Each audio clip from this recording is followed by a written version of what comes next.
और न्याय व्यवस्था में हमको इतना भी न्याय नहीं मिल सकता कि हम हमारे क्रांतिवीर लाला लाजपत राय की मौत के बारे में सोच सकें, समझ सकें और उसका कोई रास्ता निकाल सकें, समाधान निकाल सकें, इतना भी नहीं मिल सकता। तो भगत सिंह ने संकल्प ले लिया कि अब मुझे कानून अपने हाथ में लेकर न्याय करना पड़ेगा, और उन्होंने वो किया। सैंडर्स को उन्होंने गोली से मार दिया। मारने की कहानी वो आप सबको मालूम है, इसलिए सुनाना नहीं चाहता। और गुस्सा इतना था भगत सिंह को कि एक ही गोली में सैंडर्स मर गया था, फिर भी 2 गोली और चलाई उन्होंने उसके शरीर पर। इतना गुस्सा था। और उसके बाद भगत सिंह ने ऐलान किया कि अब मुझे फांसी हो जाए तो भी कोई गम नहीं है, क्योंकि मुझे लगता है कि मैंने न्याय ले लिया। अब फांसी हो जाए तो कोई गम नहीं। अपने साथियों को एक दिन मीटिंग में बात करते हुए भगत सिंह कहते हैं कि ये सैंडर्स का मरना जरूरी था, नहीं तो ये दूसरे किसी लाला लाजपत राय को मारता, तीसरे किसी लाला लाजपत राय को मारता, चौथे किसी लाला लाजपत राय को मारता। और हमारे पास लाला जी जैसे लोग बहुत कम हैं जो देश की आजादी के बारे में इतना काम कर रहे हैं, इसलिए हम दूसरे लाला लाजपत राय को खो नहीं सकते। उससे बेहतर है कि हम सैंडर्स को विदा करें, इसलिए सैंडर्स का मरना जरूरी था। और उसके बाद की घटना तो आप जानते हैं, असेंबली में बम फेंका तो वो घोषणा पत्र अंग्रेजों तक पहुंचे इसके लिए। इन दोनों ही आधार पर फांसी हुई। तो मुझे जो कहना है वो ये कि शहीद आजम भगत सिंह को जिस कारण से फांसी हुई, वो कारण तो 15 अगस्त 1947 के बाद बदल जाना चाहिए था। जिस कानून ने लाला जी के सिर पर लाठियां बरसाई, वो कानून तो जला दिया जाना चाहिए था इस देश में।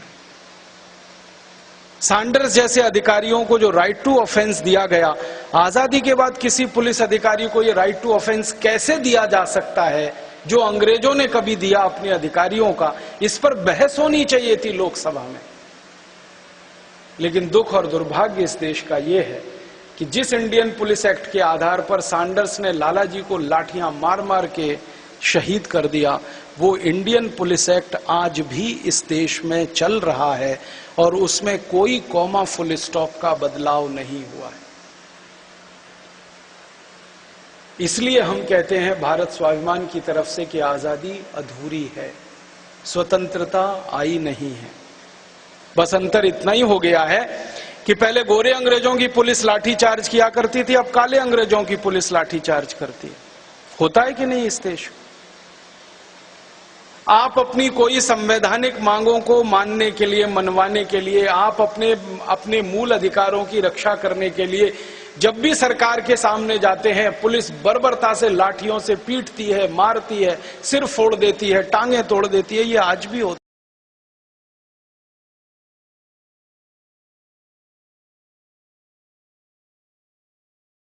है मन में। अभी थोड़े दिन पहले की एक सच्ची घटना सुनाता हूं। मैं टेलीविजन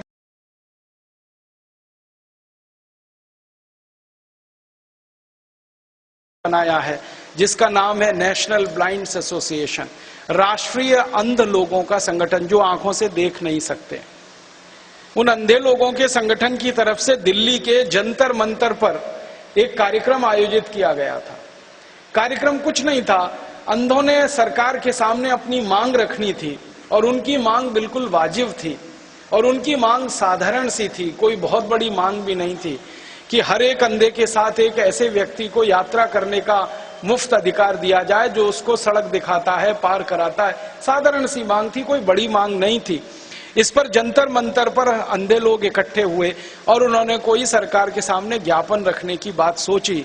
पुलिस ने उनके ऊपर बर्बरता से लाठीचार्ज किया, 17 लोगों के सिर फाड़ दिए,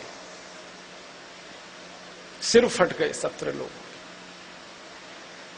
और उस दिन का दृश्य ये था कि अंधों के साथ जिनको दिखाई देता था वो तो भाग लिए इधर उधर की गली में, क्योंकि उनको रास्ता पता था। लेकिन अंधे तो भाग नहीं सकते, वो देख नहीं सकते, उनके तो सिर फट गए इस देश में। उस दिन मैंने सोचा, क्या हम स्वतंत्र हो गए हैं? क्या हम आजाद हो गए हैं? इस देश में कोई स्वराज्य आ गया है? आजादी के 62 साल के बाद अगर ये देखना पड़ रहा है हमको अपनी आंखों से,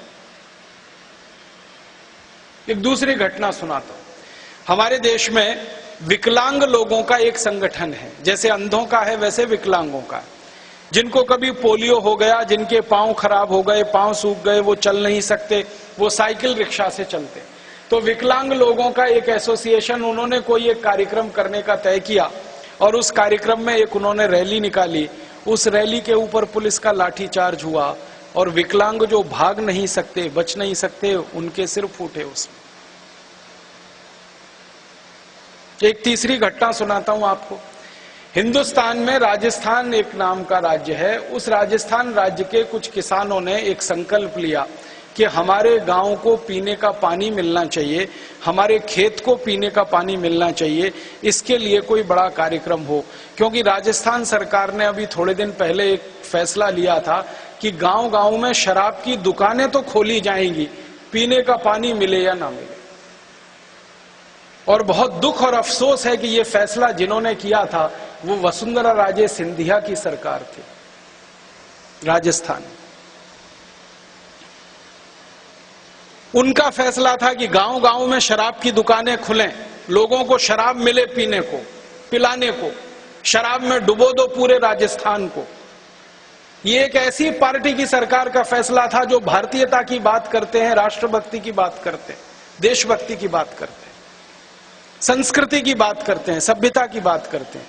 भारतीय सभ्यता में शराब में डूब जाएं हम सब और डुबो दें सबको, ये कौन सी पुस्तक में लिखा है, कौन से वेदों में लिखा है?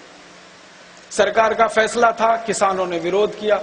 किसानों ने कहा हमको शराब नहीं चाहिए, हमको तो पानी चाहिए, हमको शराब नहीं चाहिए, हमारे खेत को पानी चाहिए।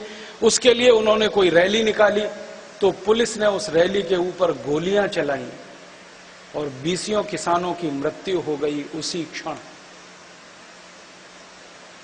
उस दिन मैंने अपने आप से पूछा, देश आजाद हो गया है, देश स्वतंत्र हो गया है, इस देश के अन्नदाता के ऊपर, इस देश के उत्पादनकर्ता, सबसे बड़े उत्पादनकर्ता किसान के ऊपर अगर इस देश की नौकर पुलिस गोली चलाती है, नौकर मालिक की स्थिति में आता है और मालिक नौकर की स्थिति में आ जाता है, कैसी आजादी है, कौन सी स्वतंत्रता इस देश? और ये राजस्थान सरकार का अकेला कहानी नहीं है, बंगाल सरकार की कहानी भी ऐसी है। वो बीजेपी की सरकार थी, वहां कम्युनिस्टों की सरकार है। सिंगूर नाम का एक गांव है, वहां के किसानों ने अपनी जमीन बचाने के लिए, जमीन की सुरक्षा करने के लिए कोई आंदोलन छेड़ा। सरकार जबरदस्ती उनकी जमीन छीनना चाहती थी, किसान जमीन देना नहीं चाहते थे। झगड़ा सरकार और किसानों का हुआ, सरकार की पुलिस ने किसानों पर गोलियां चलाई, 17 किसान एक ही दिन एक ही समय में मारे गए। जमीनें छीनकर एक बड़ी कंपनी को बेची गई, वहां झगड़ा हुआ और उस दिन फिर सोचने के लिए मजबूर होना पड़ा कि बीजेपी की सरकार की पुलिस हो या कम्युनिस्ट सरकार की पुलिस हो, पुलिस एक ही है, पुलिस का चरित्र एक ही है, पुलिस का कानून एक ही है, पुलिस की व्यवस्था एक ही। अगर कांग्रेस की सरकार होती तो भी पुलिस ऐसे ही काम करती है। इसका मतलब यह है कि सरकारें BJP, Congress, Janata Dal, CPM, CPI की भले बदलती रहें, पुलिस व्यवस्था नहीं बदलती, वो वैसी की वैसी ही चलती है जो 150 पौने 200 साल पहले अंग्रेजों ने शुरू की थी। अगर पुलिस व्यवस्था 150 पौने 200 साल पुरानी है और पुलिस का कानून 1860 के साल का है और वो आज भी चलता है आजादी के 62 साल के बाद, तो हमको भारत स्वाभिमान की तरफ से ये कहना पड़ता है कि आजादी अधूरी है, स्वतंत्रता आई नहीं है, स्वराज्य स्थापित हुआ नहीं है, इसलिए हमको भारत स्वाभिमान की जरूरत पड़ी है। कब बदलेगा ये पुलिस कानून और क्यों नहीं बदलना चाहिए इसको? जिस पुलिस कानून के अत्याचारों के चलते लाखों भारतवासियों को शहादत देनी पड़ी हो, वो पुलिस कानून आजादी के बाद क्यों नहीं बदलना चाहिए? क्यों वही कानून चलना चाहिए इस देश? एक और उदाहरण देता हूं आपको। अंग्रेजों ने 1860 में एक और कानून बनाया था, जैसे ये पुलिस एक्ट बनाया ना, ऐसे एक और कानून बनाया था। उसका नाम है इंडियन सिविल सर्विसेज एक्ट। इसको आजकल हम कहते हैं इंडियन एडमिनिस्ट्रेटिव एक्ट। कलेक्टर